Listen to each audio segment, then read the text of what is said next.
Thanks, Nigel. I think Nigel wanted to have me in here to talk a little bit about white group identity and how that relates to the whole Brexit vote, and also a bit about the new nationalism and this concept of racial self-interest, which I'm going to talk about in a minute. And I think this theme of is Britain post-racial is very interesting. There hasn't been a speaker yet who's advocated for the motion, and neither will I, actually. But I think it's a very interesting concept. I myself are kind of an example of that, because on the one hand, I'm kind of post-racial because I'm a quarter Chinese and a quarter Latino, which is itself a mix of Amerindian and Spanish. But on the other hand, I pass for white, and so I'm white, but some of my cousins would not pass for white. But it just shows you how, in some ways, arbitrary that is, and yet it's still a significant category. So you can have mixing and post-racialism, but at the same time still have groups maintain themselves. The question I set for you today, I'm very interested to hear what you think, is this question about, is group self-interest always racist? And it kind of comes from an article that Shadi Hamid, who's an Arab-American writer based in the Brookings Institution, did a piece in the Wall Street Journal after Trump's election, making the point that actually what was going on in some ways was rational white group self-interest. That is, what he said was, white majorities are behaving electorally like minority constituencies in the sense that they're trying to look out for their demographic and other interests. White identity politics overlap with racism, but they're not quite the same thing. So I'm trying to explore that difference. Is there a difference between racism and racial self-interest? And my argument is they overlap in some respects, but there is also a part of the racial self-interest picture which is not reducible to racism, which was Hamid's argument. So by racism, I consider racism something that we should be disgusted by, that we should have an emotional reaction against. So an irrational fear, distaste, or hatred for another ethnic group, believing another group to be inferior, belief in the purity of races, and opposition to interracial marriage, opposing the idea of a boss or neighbor or doctor being of another race would all be what I would consider to be racism. In addition, I would also include under racism forms of racial group self-interest, which I'll come to in a moment, that lead to a violation of people's right to fair treatment. So that is racism. And under racial self-interest, sorry, I'm moving quickly because I know I've got a tough timer here. Racial self-interest, this is something that is actually collectively rational.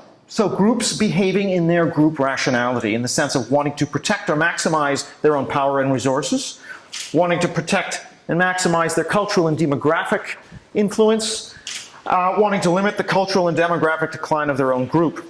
This becomes racist when it leads to a violation in the right to fair treatment of other groups. Okay. The question that then begs are there, and this is particularly in the light of what we're seeing in Europe around the rise of the far right and around the politics of immigration in particular.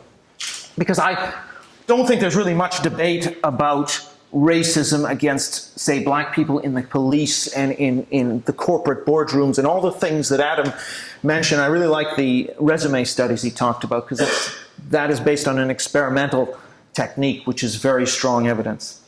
But what about this question of demographic self-interest in immigration? And I think that's very important, because I think it's also important to bridge divides between Brexit and Remain, minority, white working class, these divides, to try and get these groups to interact.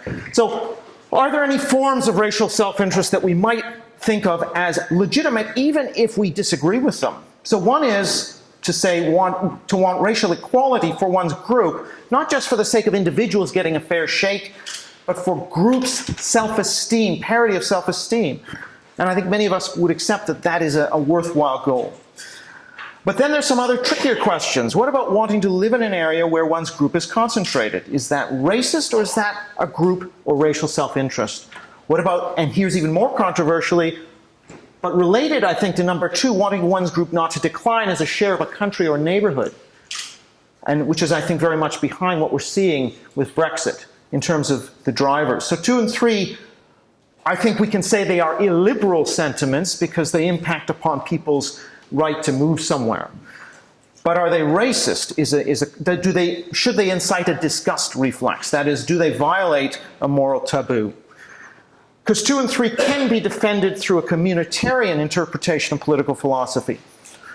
So they're not liberal, but are they racist? And that's a question that I then, with some survey work, God, time's moving quickly, so I'm going to have to say. So basically, I did a couple of small surveys in the United States to ask a series of questions. And here we're looking at whites and minority, by which we're largely talking African American and Latino. 2 stories come out, and so we asked a series of questions. Which of the following do you consider racist? Wanting a separate part of the country for your own race? Almost everyone thought that was racist. Minority and white, roughly, there's no difference there. And in fact, there were no differences in any of these answers, minority and white. Wanting one's child to marry someone of one's own race.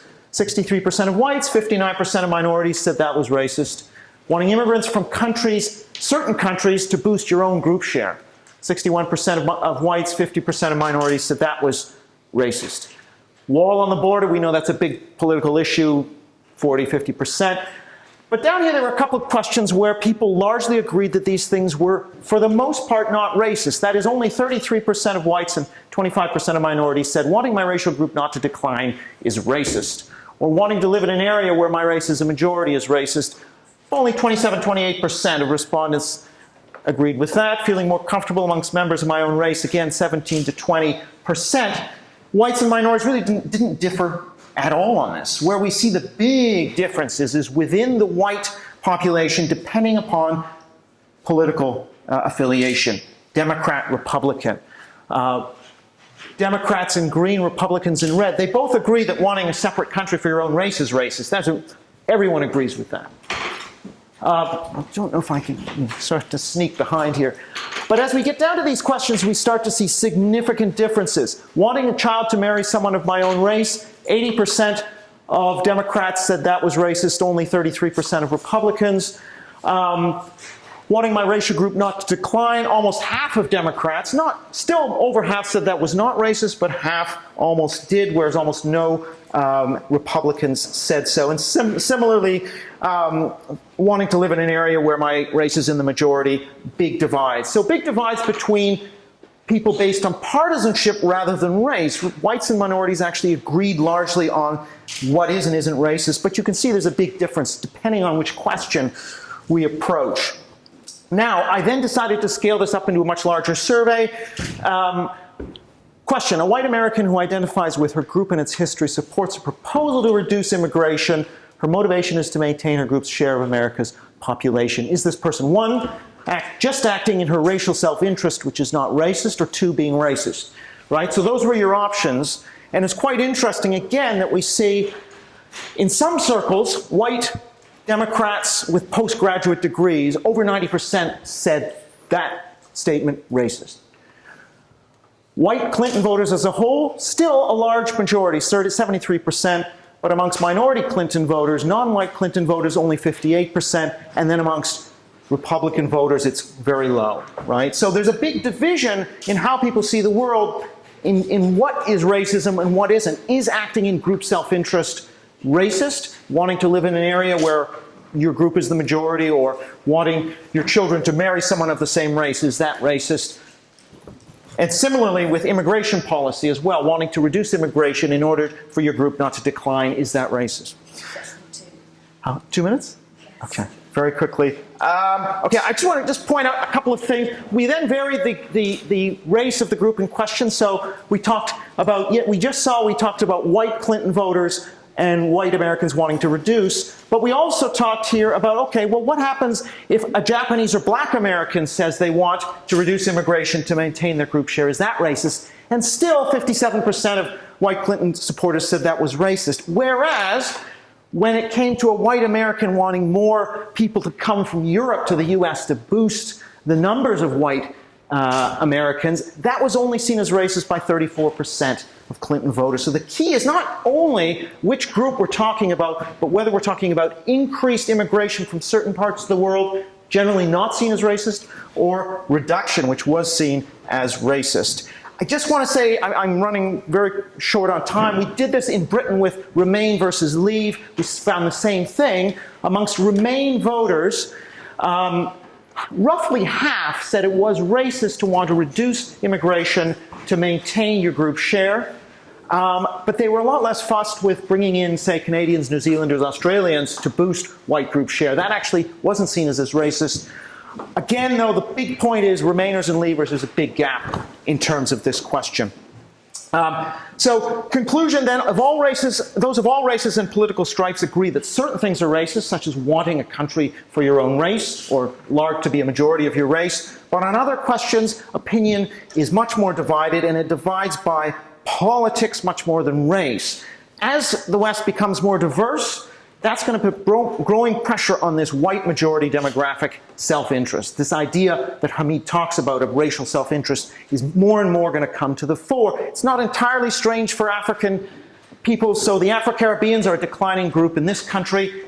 You would think from a group self-interested point of view, wanting more immigrants from the Caribbean might be something that would be in the group self-interest of Afro-Caribbeans. Is group self-interest racism? And this is not a question just for white majority politics in Europe and the UK, but if we go to Africa, and many of you will know more about this than me, but we can see similar things going on. The Xhosa and Zulu majority of South Africa, for example, has strong feelings about people coming in from Ethiopia and Mozambique and other countries in Africa. Côte d'Ivoire, again, the southern Christian Ivoirians, worrying about immigration from Burkina Faso, which is largely Muslim, to the north. Similarly in Uganda, between Banyoro in the southwest and other migrants coming into that region from other parts of Uganda, this is a big issue in Africa of autochthony. The question is this racist? And sometimes it is racist, and especially when certain groups are stigmatized or excluded, as in a whites-only policy. But between an open and a closed door, I would implore you to look at the shades of gray. And the problem here is that if we say that any expression of group self-interest is racism, then I think we are actually helping, not hindering, the rise of right-wing populism, because the narrative of people like Trump is, well, yeah, political correctness means we can't talk about our interests and so on. And then, in addition, I think that suppressing this leads to all kinds of pathologies around talking about immigrants as leading to higher crime and terrorism and other things, when really what people are talking about is their group self-interest and their worry about decline. Why not come out and say that? They're not going to get everything they want. Let's have a discussion about that. No, we're not going to stop immigration, but let's have an open discussion. Thank you.